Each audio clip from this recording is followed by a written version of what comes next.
You know, if you would have told me at the beginning or in the middle of the season that this team would have an opportunity to play in the postseason, I might have had one eyebrow raised at you. So to be able to see on that there's a committee out there that thought highly of us to be able to play in the postseason, I'm really proud about that, right? While this game stings, you look at our body of work. These kids have gone through the gauntlet, number 2 non-conference schedule in the country. We go on the road and we knock off an ACC team. We beat the number 1 team in our conference. I thought we handled Florida, for the most part, pretty well, sans Jacksonville. And so I'm really proud of the fight of this team. With the way that the portal goes, I'm only one of our players' first college coach, so they all took a chance on me. So to be able to watch them grow as women and as a family at a school that, they came around and chose for a second time, super, super happy with the way that our team grew. Not necessarily how we finished with our skill level on the court. Not even our skill level, just maybe our effort on the court. Long season though, right? And as a coach, you put yourselves in this situation where a lot of people would have chose not to play. But for me, and what I've seen and what I've been a part of in the past, is if you desire to make a deep run in March, you have to build the endurance to sustain that, because it is a long season. We start in June, and you want to be playing till April. I've done it a few times, and the first time you're dragging behind to get to the finish line. And so you have to build that endurance, and not just our players, our staff too, right? Scouts after scouts after scouts after scouts. It gets a little mundane sometimes. So I thought that's exactly what we did, right? We built the endurance, and so then when we regroup and talk about next year, we know what it's like to play deep into March. We're going to take it even further. Questions? So were you happy with the way the press was working early on in the game? Yeah, I was. I thought we rattled them. I mean, right out the gate, I thought we rattled them. Then I thought little number 13, she got smart and said, well, I'm just going to see everybody down the floor when you get there, right? I mean, she kind of just took it out, and not necessarily getting to the basket, but she was a one-man press for all intents and purposes. But we tried a few defenses tonight. I mean, we had to go zone at some point, and then, of course, they hit 2 big threes, get an offensive rebound. So then we have to get back out of the zone, go man-to-man, and then we tried trapping number 22. We forced them into a turnover, but I just thought every time that we got a stop, we couldn't necessarily capitalize on the offensive end of the floor. So, just looking forward to what that looks like for us next year, though, in terms of do we become a 3-and-D team? I think the press came along as the season went, so I'm pretty happy with the trajectory of where we're going with that press.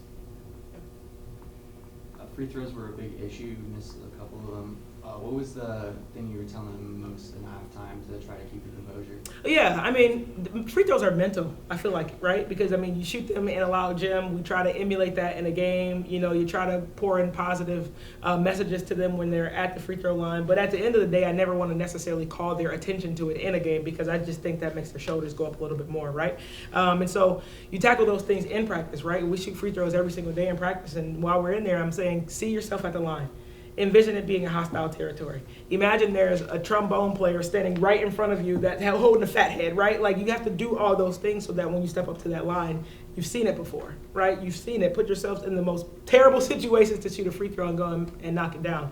I think it's mental. For the most part, you see nobody has any terrible form when they're up there shooting a free throw. And so we just have to be able to overcome, the mental aspect of the free throw game.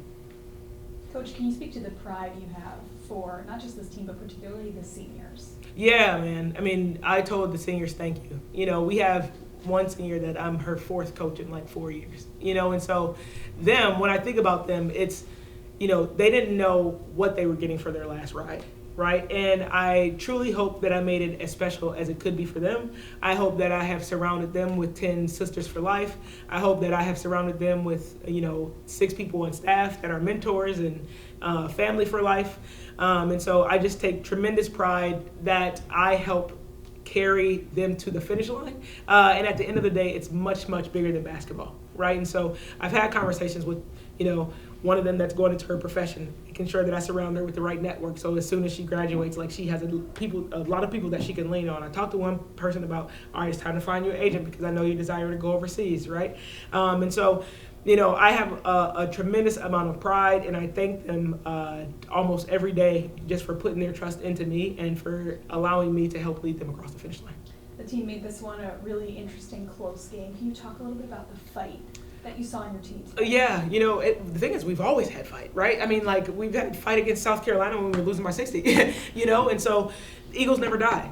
Eagles never die. Even when we're kind of out of sorts and not being our most efficient self, there's always a glimmer that we can pull it out in the end. I mean, last shots at the end, we're hitting shots, we're getting offensive rebound, pass it out, offensive rebound, pass it out. And so at the end of the day, that's what I'm most proud of is that, from game to game, no matter how the game is going, Eagles never die. Coach Eve Alexander more than doubled her season average in points. What was she doing so well? What was working for her out there? So Eve being Eve, her teammates giving her the ball. I mean, you look at Eve's body of work from the beginning of the season to where she is now. I mean, I think she's the person on the roster that's probably had the biggest development in terms of us being able to see it to fruition from where she started to how she ended. I mean, she's coming off the bench, but probably ended up at most people's top of the scouting report.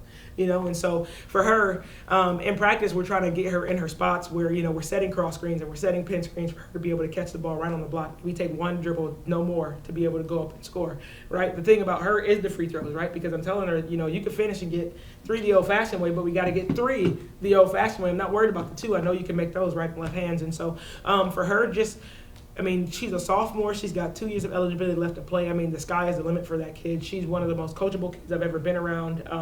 She's also a transfer, and although we probably didn't have the year that maybe she expected, like, she just enjoyed the ride and said that she learned so much about the game of basketball this year.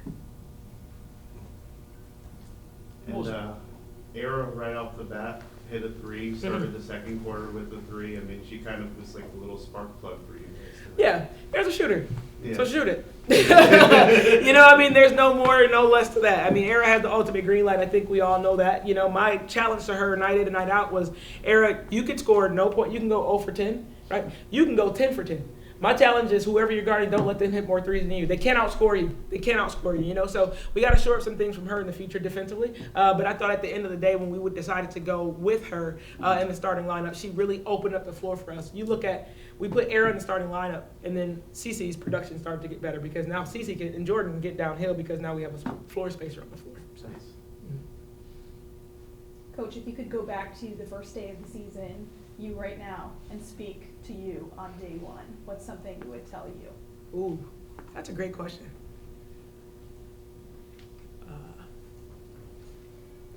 There's no right way and there's no wrong way to lead a team to success. And what success looks like might change throughout the year, right? Your expectation might change, but your standards never should. Give yourself and the people around you grace. Coach 22 Mobley seemed to be as advertised. What